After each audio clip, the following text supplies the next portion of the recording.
This video is brought to you by hoodbeast.com. Design your own custom hoodies. hoodbeast.com. We are beast.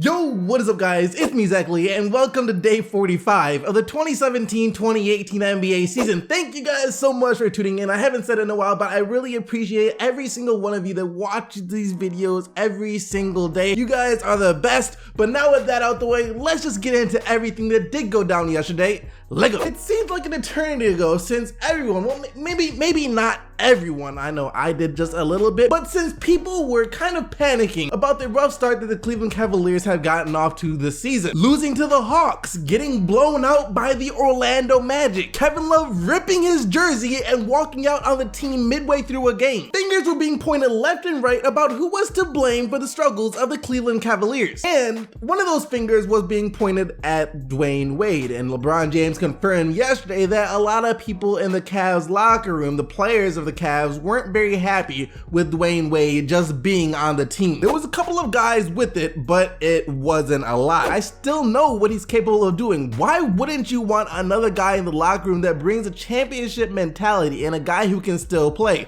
So of course it bothered me, but screw it. It is what it is. That's what LeBron James had to say about this, and I mentioned in a video when I talked about Kevin Love ripping his jersey that it didn't seem like he was happy that Dwyane Wade was on the team. You could just tell. Then there was J.R. Smith not being happy about Dwyane Wade initially taking his starting job. I think the other guys felt like LeBron just forced Wade onto the team. He invited him onto the team without asking the other players if they were cool with it. That's all there is to it. Now though, the Cavs are rolling. Don't know if any players still have a problem with Wade on the team, but if they do, then clearly they have a problem with winning as well, because sort of the unsung hero of this Cavs 10-game winning streak that they have now after getting revenge against the Hawks 121-114 last night is largely due to Dwyane Wade. He is the unsung hero. In the Cavs' first 10 or so games, Wade was talking about how he was still trying to find out where he fits in on this team and what he can do to help them get wins, and also he was having a hard time adjusting to life coming off the bench. Had more games in though, and I think he is now starting to adjust just fine. Wade had 19 points, 3 assists, 2 blocks, and 4 steals in only 23 minutes last night. But it's not just last night that I'm basing this off of either. He played well against Miami, Philly, Charlotte, Brooklyn, Detroit, Clippers. I could go on and on. When Wade checks into the game for Cleveland, you can immediately see the impact that he makes. For as great as the Cavs have been playing over this 10-game stretch, one thing they do sometimes still struggle with is getting off to a slow start. Now, this didn't happen yesterday. I know it didn't happen yesterday, all right? They scored 42 points in the first quarter last night, but still, it does happen sometimes. But when Wade checks in during those games, the Cavs just start immediately playing better. Defense gets tighter, offense runs smoother, and Wade has just overall been huge for the Cavs as of late. But you know, he can't get all the credit. There's also this guy called LeBron James too. I already talked not too long ago about how he could very well be playing some of, if not the best basketball that he's ever played in his career during the regular season, at least right now. The game right now looks easier than it has ever looked to him. I feel like if he really wanted to, he could go out for a light 40 to 50 points per game, along with nearly a triple-double every single game with the way he has been playing. But then there's also Kevin Love, who has stepped up and has been playing pretty well. And the Cavs as a whole are just starting to play defense. That is huge too. It's not the best defense, but it is defense, which is much better than no defense that they were playing before. The craziest thing about all this though is that they still don't even have Isaiah Thomas back yet. They've been on this 10-game winning streak with freaking Jose Calderon as their point guard. I don't want to hear this or that about, oh, Isaiah Thomas is a terrible defender and will make the Cavs worse. Listen to me closely. Jose Calderon. If you think the Cavs are about to get worse or won't improve that much from upgrading from Jose Calderon to Isaiah Thomas, then click off this video right now. I thought this was going to be a really good game, but then once tip-off happened, I remember that Joel Embiid still isn't allowed to play in back-to-backs game. Look, not that it wasn't a good game. Kyrie Irving and Ben Simmons will always be fun to watch, but it just would have been better if Embiid was playing too, that's all I'm saying. Still a pretty close game throughout though, until Kyrie Irving helped the Celtics take over a bit more in the fourth quarter. He scored 9 of his 36 points in the final 12 minutes as the Celtics get the 108 108 to 97 win. Kyrie Irving after the game saying that he just is a bit better basically than most players when it comes to the clutch time. I have a particular mindset for the fourth quarter. It's always been like your jewel. It's go time. Just go time, man. Especially when the game's in the balance. You have to make very, very quick decisions in terms of what you want to do with the basketball and where guys need to be on the floor.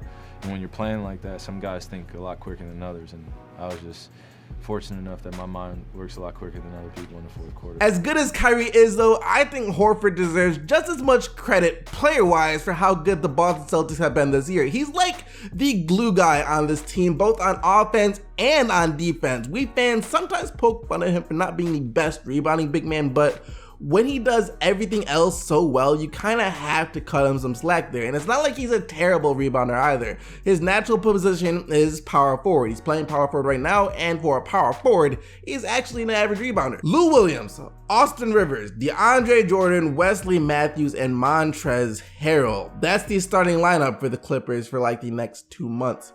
That's awful. Austin Rivers was their primary offensive threat last night, and as happy as that must have made Doc Rivers that his dream has finally come true, it's not the best thing for the Clippers if they want to win any games whatsoever. Now, Rivers wasn't terrible last night. I can't say that he was. 25 points and 6 assists on 9 of 16 shooting from the field, but most players in the NBA can score if you put the ball in their hands and tell them to score as the main focal point of the offense like Austin Rivers was last night. But still, Rivers made the buckets, he got buckets, but it just wasn't enough buckets. As the Jazz beat the Clippers 126 to 107, Alec Burks came out of nowhere off the bench last night for Utah to have his best game in a very long time. 28 points, 7 rebounds, and 5 assists for him, while the rookie Donovan Mitchell continues to impress as well, as he had 24 points and 6 assists on the night. But to make things worse for Austin Rivers and the Clippers though, is that he was caught on camera having a little discussion with a fan late in the fourth quarter. Austin Rivers gets a foul, talking to some fans in the stands. I'm not sure it's as friendly as we'd like to think it was. Conversation with the people on the front row over here. Takes a seat. And after the game, he said the fan was just being a fake fair weather fan, praising the team in the first half and then talking trash about the team in the second half, and he wasn't going to stand for it. Maybe low-key Austin Rivers saw what Kyrie Irving trash-talking a fan did to the Celtics earlier in the season and is hoping that it will do the same for the Clippers here, but I wouldn't bet on it. After playing their last 5 games on the road and winning 4 of them, the Blazers were finally back home yesterday, but the combination of Eric Bledsoe, who seems to be getting more comfortable with his new team, Chris Middleton, who is just fire, and then Giannis Antetokounmpo, who is just Giannis Antetokounmpo, was too much for Portland to handle as the Bucks come away with the 103 to 91 win. Middleton, Giannis, and Bledsoe combined for 71 points on the night, and I just want to see what this team looks like already when they get Jabari Parker back and healthy too.